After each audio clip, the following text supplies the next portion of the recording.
சலங்கை ஒளி சீரியல் நாளைக்கான எபிசோடில் என்ன நடக்க போகுதுன்னு ரொம்ப சூப்பரான ஒரு ப்ரோமோ ரிவ்யூ பார்க்கலாம் வாங்க. என்னோட ரிவ்யூ பிடிச்சிருந்தா லைக் பண்ணுங்க.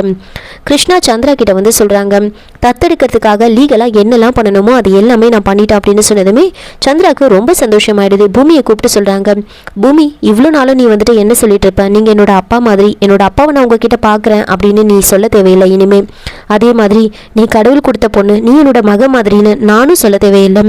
இனிமேல் வந்துட்டு நான் உன்னை தத்தெடுக்க போகிறேன், இனிமேல் நீ என்ன அப்பான்னு தான் கூப்பிடணும் அப்படின்னு சொல்கிறாங்க.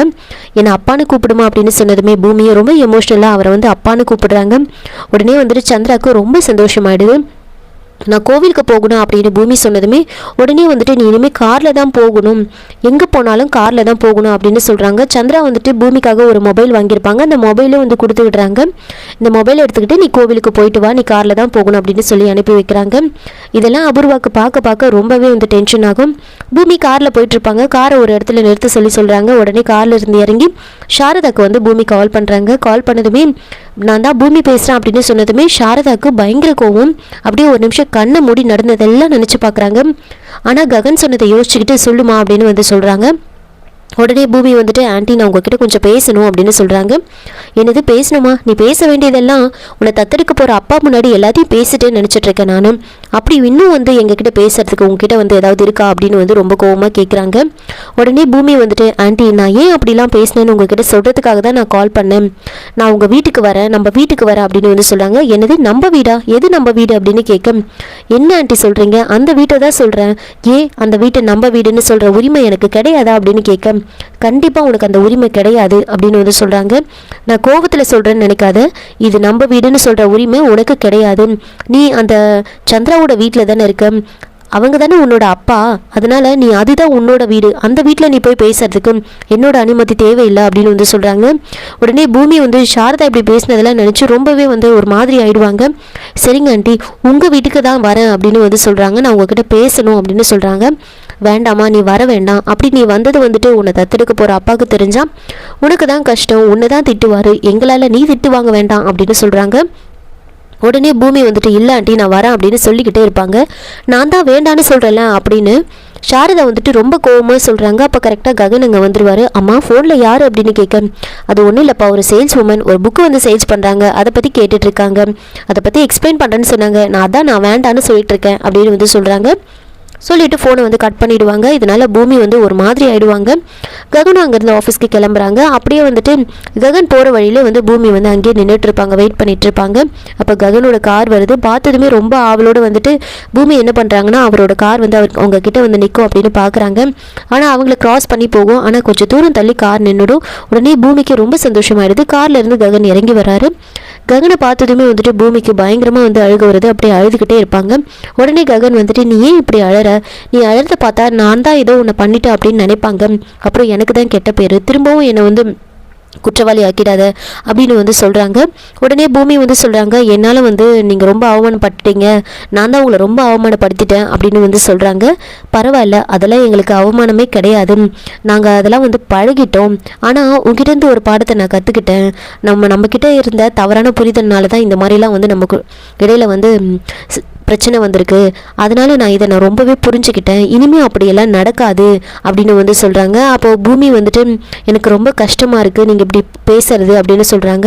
இங்கே பாரு பூமி, நான் உங்ககிட்ட ஒரே ஒரு விஷயம் சொல்லிக்கிறேன், இப்போ கூட நான் வந்துட்டு எனக்கு தெரிஞ்ச பொண்ணு ரோட்டில் நின்றுட்டுருக்காளே, இந்த கார் ஏதாவது பிரச்சனையாக இருக்குமோ அப்படின்னு நினச்சி தான் இந்த காரை நான் நிறுத்திட்டு வந்தேன், இதுக்கு மேலே வேறு எதுவும் கிடையாது அப்படின்னு வந்து சொல்கிறாங்க. சொல்லிவிட்டு ககன் வந்துட்டு உண்மையாக ஏதாவது பிரச்சனையா, காரில் ஏதாவது பிரச்சனையா, ஏன் இங்கே நின்றுட்டுருக்க அப்படின்னு வந்து கேட்குறாங்க. பூமிக்கு என்ன பண்ணுறதுனே தெரியல, இந்த மாதிரி நீங்கள் பேசாதீங்க, பழைய மாதிரி பேசுங்க, பழைய பூமி கிட்ட நீங்கள் எப்படி பேசுவீங்களோ அது மாதிரி பேசுங்க அப்படின்னு வந்து சொல்கிறாங்க. அப்போ ககன் வந்து சொல்கிறாங்க, இங்கே பாரு பூமி, அப்படியெல்லாம் என்னாலலாம் பேச முடியாது அப்படின்னு வந்து சொல்கிறாங்க. இப்போ கூட நான் இறங்கி கேட்டது வந்துட்டு நீ என்னை தப்பாக கூட நினச்சிப்பேன், இந்த சான்ஸை நீங்கள் யூஸ் பண்ணிக்கிறீங்க அப்படின்னு கூட சொல்லுவேன், ஏதோ தெரிஞ்ச பொண்ணுன்றதுனால நான் உங்ககிட்ட கேட்குறேன் அப்படின்னு சொல்லிட்டு ககன் வந்துட்டு எந்த ப்ராப்ளமும் இல்லைல்ல, நான் கிளம்புறேன் அப்படின்னு சொல்லி திரும்பி போகிறாரு. அப்போ வந்துட்டு திரும்பவும் ககன் சொல்கிறாரு, அன்னைக்கு நான் முத்தம் கொடுத்தப்பவே நீ வந்துட்டு என்னை அடிச்சிருந்தனா இது இவ்வளோ பெரிய பிரச்சனையாக வந்திருக்காது, ஆனால் இதுவே நாம் எதிரெதிராக பார்த்துக்கிறது கடைசியாக இருக்கும். இப்படி பார்த்து பேசிக்கிறது இதுவே கடைசியாக இருக்கும். ஏன்னா நீ தான் அந்த சரத்சந்திராவோட பொண்ணு ஆக போறியே, உன்னை அவர் தத்தெடுக்க போகிறாருல்ல. அந்த சந்திராவோட குடும்பத்தில் இருக்கிறவங்க யாருமே எனக்கு பிடிக்காது, அவங்க எல்லாருமே எனக்கு எதிரி தான் அப்படின்னு சொல்லிட்டு ககன் அங்கேருந்து போயிடுவாங்க. ககன் இப்படி பேசிட்டு போனதை நினச்சி பூமி பயங்கரமாக அப்படியே அழுதுகிட்டு இருப்பாங்க.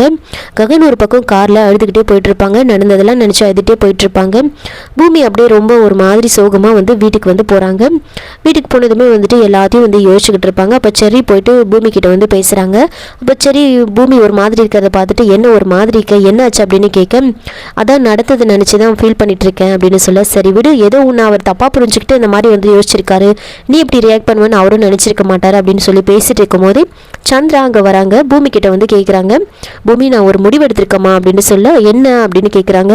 நான் உனக்கு கல்யாணம் பண்ணி வைக்கலான்னு முடிவு பண்ணிட்டேன் அப்படின்னு சொல்ல, என்னது கல்யாணமா, இப்போ எதுக்கு அவ்வளோ அவசரம், இப்போ தான் நீங்கள் என்னை தத்தெடுத்திருக்கீங்க, நான் உங்களை வாய் நிறைய அப்பான்னு கூப்பிட்டுட்டு இருக்கேன், அதுக்கு எந்த ஒரு சான்ஸும் இல்லாமல் நீங்கள் என்ன இந்த மாதிரி கல்யாணம் பண்ணி கொடுக்கணும்னு நினைக்கிறீங்க அப்படின்னு சொல்ல, இல்லைம்மா அந்த ககன் உன்னையே சுற்றி சுற்றி வந்துக்கிட்டு இருப்பான், அவனால் உனக்கு நிறைய பிரச்சனை வரும், அதனால தான் நான் உனக்கு கல்யாணம் பண்ணி வைக்கணும்னு நினைக்கிறேன் அப்படின்னு சொல்ல, அப்போது ககன் கொடுத்த அந்த கிஃப்ட் அந்த இடத்துல இருக்கும். அதை பார்த்ததுமே சந்திரா யோசிக்கிறாங்க, பூமி உனக்கு மனசில் யாராவது இருக்காங்களா, நீ யாரையாவது லவ் பண்ணுறியா அப்படின்னு கேட்க, அப்போ பூமி அமைதியாக இருப்பாங்க.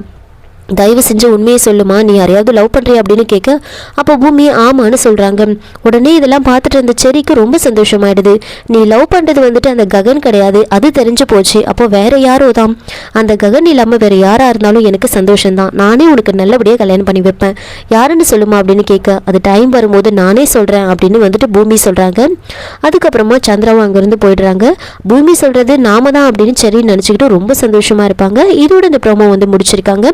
என்னோட ரிவ்யூ பிடிச்சிருந்தா லைக் பண்ணுங்கள், மறக்காமல் சப்ஸ்கிரைப் பண்ணுங்கள். தேங்க்யூ.